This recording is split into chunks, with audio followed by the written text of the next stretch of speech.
Batata ba mama bandeko tozali na esengo enene ya boyebaka te bozali baike mpona kolanda biso lelo na magazine na biso eye ezali penepene na bino mpona koyebisa bino mayema azali koleka epai na biso awa. Oyebi na mikolo mileki Cap Congo ezwaki mabele manene kuna na etando ya Lubunga 4000 hectares. Nsima ya mobulu moye mobimaki kati na bambole na balengola bato baike bakufaki bato basusu batiki bandako na bango biloko bike bibebaki eleki mbula mibale mobimba. Yango wana tosengeli koyebisa na bino te société civile tango ayokaki makambo mana asalaki manso makoki na bango pote bakoka kotelemisa contrat ena ebemi makelele awa. Mama ministre wa ekolo atali mawema titre foncier ayaki awa na Kisangani mpona koya kosakula mobeko moyembula matali kamataki te contrat ena esengeli penza batelemisa nano yango na butalaka makambo masusu maye malekaki wana. Bongo likolo la biye makanisi nini baili société civile bazana yango mpe ba parlementaire lokola ba député provinciaux ya Kisangani bazana yango. Talaka ntina ya masolo tokosolo lelo Alphonse Lungungu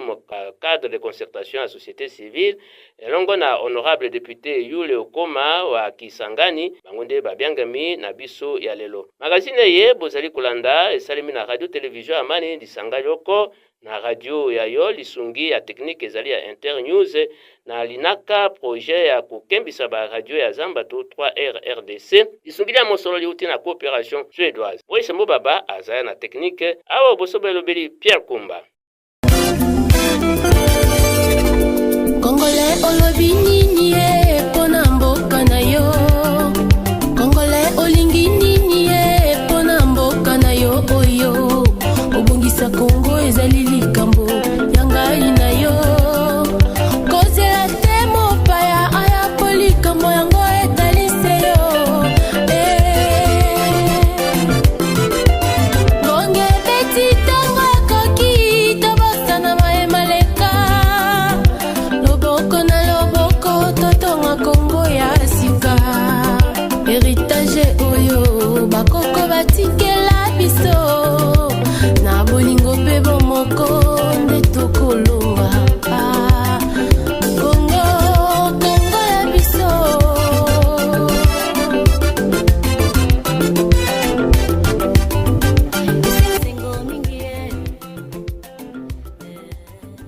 Compagnie Cap Congo ezwaki na gouvernement provincial makoki ya kozwa mabele maike hectare kuleka koto mine mobimba pote basala misala mya bango. Bongo contrat ye ya kozwa wana ebendaki makelele kati na bambole pe bandeko balengola likolo ya mosolo moyemo pesa maki na nzela ye elongo bani soko mokete banda mokolo moyemona baili sangala société civile basalaki makasi pote batelemisa nani contrat ena batala yango malamu pote bakoka koyeba eloko nini basengeli kosala na kati na mikolo mikoya. Alphonse Lungungu wa société civile ayebisi te akoro wana to boyokani boyebo na batiaki maboko ezalaki penza na nzela ya mbilinga etosi mobeko ata moko te tokomolanda sikasika awa. Bon, na kolobanano ya liboso te makambo ya Cap Congo oyebi te ememi biso na mobulu na kati ya province. Bato babomani parce que a partir ya société wana. Alors, pona nini tokomi na niveau wana? Ya liboso bato société oyo ekotosa mibeko ya leta ezali malamu. Kasi société oyo ekotosa mibeko ya leta te ezali mabe na kati ya mboka. Bino moko boyebi te ba contrat oyo sinyamaka po ya kopesa Cap Congo mabele wana elandaki mobeko te parce que gouverneur azali na compétence te ya kopesa mabele mingi ndenge wana pe bokomona te na kati na wana tricherie ezali na ndenge nini bakati mike alors que ezali kaka na espace moko bakati mike pona kosala ba contrat ebele ya moto moko kaka pona koluka ko justifier cette tricherie tel kolonga matin société wana ezali ya ba étranger selon ba papier ninge ba information pesami na biso ba société ya ba étranger selon mobeko ya o etali makambo ya bilanga bakoki kozwa concession te. Alors makambo ezali ebele yo kolakisa te mibeko batosaki mibeko te pona makambo ya société wana yango nde oye komona ke pe suka na suka lokola pe ba communauté bazalaki impliqué te boto yebite soki ba impliqué ki ba communauté yeba ko ba ki ba benga ki ba communauté mais alors il faut ko yebate et créer ba problème ba démarche ye ko salema décima pona ko luka ko régulariser makambo ya société wana motunyo sope ayebi ba ministre ayaki awa ya ba faire foncière alobi ba suspendre misala lokola te l'état pe ayebi te makambo kuna et salema ki malamu te alors lokola makambo salema ki malamu te il faut l'état aye bate makambo salema ki malamu te bakangana no société wana po tokoki kondima te po na société batu babungisa bomo ina bango batu bakufi ebele po na société wana alors yango toko bake po na société civile biso tomoni ke société wana landaki mibeko ya mboka te ezali société mabe pe ba conséquence ya mabe emonani mingi na mboka pe aleli mingi penza pona koyebisa te ata lokola baanule contrat ena yango penza pesi penza elonga penza ya nyenye te makambo masusu maike masengeli kosalima mais société civile a ndenge to koloba pe asalaki ba déclaration pona koloba te misala ya société wana il faut ba kanga yango po etosi mibeko ya mboka te si na yango koyeba te ba table ba réunion et salemaki plusieurs réunions salemaki réunion mosusu tozalaki kotuna ba partenaire ya BCNDH ou plutôt décidaki clairement qu'il faut une table ronde. Malheureusement table ronde de salemite c'est un forum qui a été réalisé pe ba résultat ya forum wana et kozala na un peu plus pas mise en exécution tilelo tozali na étude wana pe tokoko ba kosenga na bakonti ya l'état te babongisa makambo pour que population ya Lubunga bavanda sepeli mwa moke mais kasi tolobi ndete tolobi te kotela misala pona ngonga moke ezali na tina te soki moto asali mabe esengeli kokanga misala na ye pona société civile eloko oyo ebandi mabe esukaka mabe société si wana esengeli bakanga yango suspension ekorasure biso te suspension ekorasure biso te et puis lisu ya mibale ntango bokoloba te bosuspendre nani akofuta indemnisation ya bavictime oyo boye basouffrir mpona makambo oyo eleki na Lubunga bon so biso société civile tomoni nano nini te tomoni nano résultat ya forum oyo esalemaki te mais tozali na inquiétude mpona koloba ke bavictime ya makambo oyo wana bakozala indemniser ndenge nini nani akofuta indemnisation wana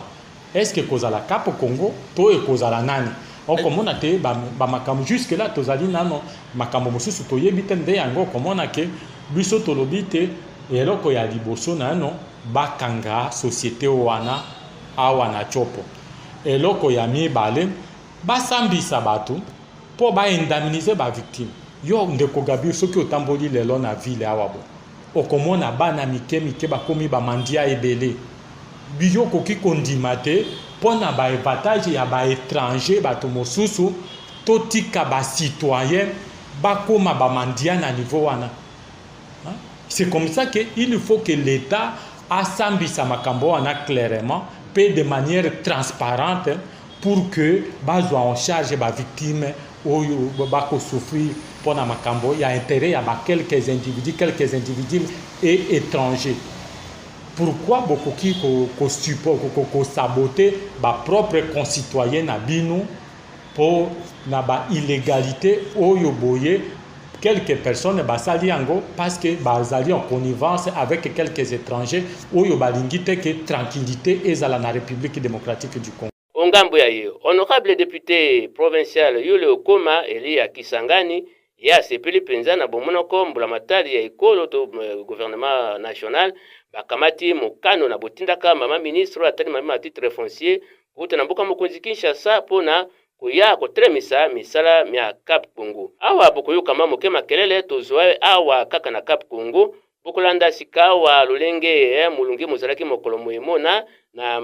mituna tutunaki honorable Yule Okoma na ndeko Gabriel Makabu bolanda honorable akoloba sikawa ulokota la Kiswahili na zani jeunesse ya probleme iko probleme ya Lubunga me kwa kuangalia sasa kuetatu akuwa leo chaque territoire inakuwa na problème na tunafurahi chef d'etat naita wakubwa ya ba territoire yote na rassemble wakubwa ba territoire yote na ville ya Kisangani mais kitu tunaomba que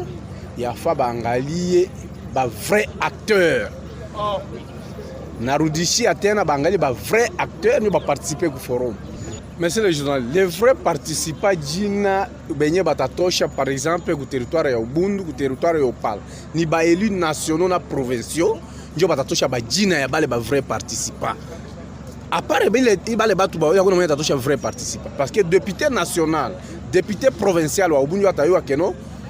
nini ku secteur tel. Njo maneno ilikuwa na benye basimamiaka ba secteur ko banani na banani na njo ba vrai participant njo ba bacho participer ni bale na benye batatosha ba jina yabo ni bale batu ba ina kwambi ça veut dire ba député national député ba professionnel ba taille ba jina bale batu ko participer ku forum. Voilà la question pertinente yenyo a poser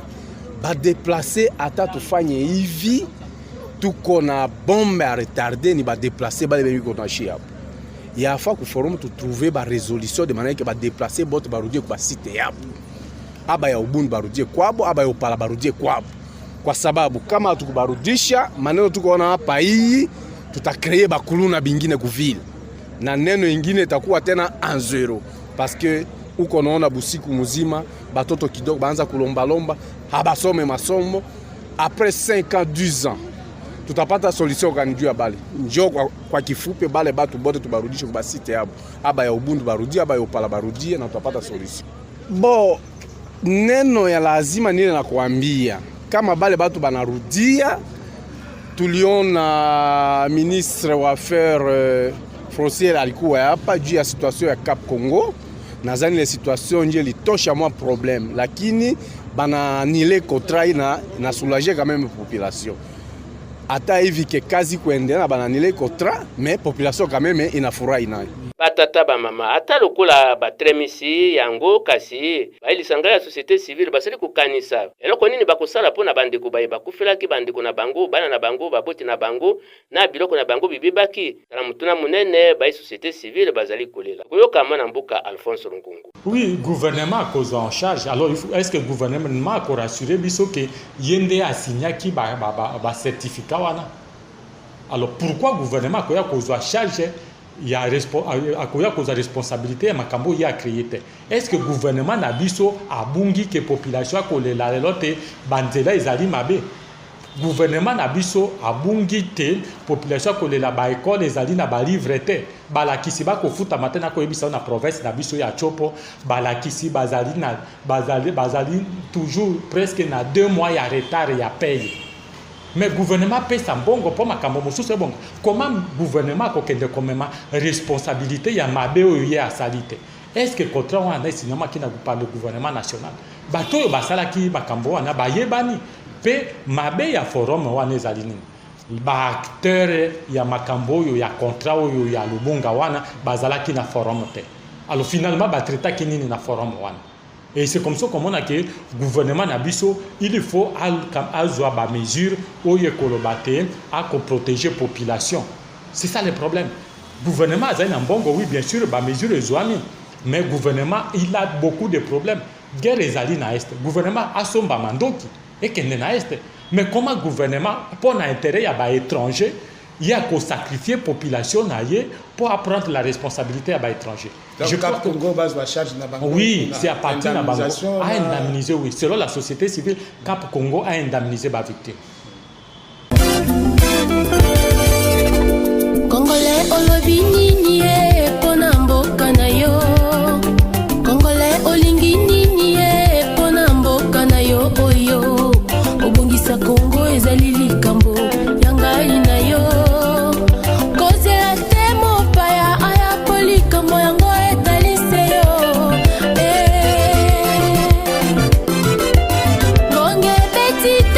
Koki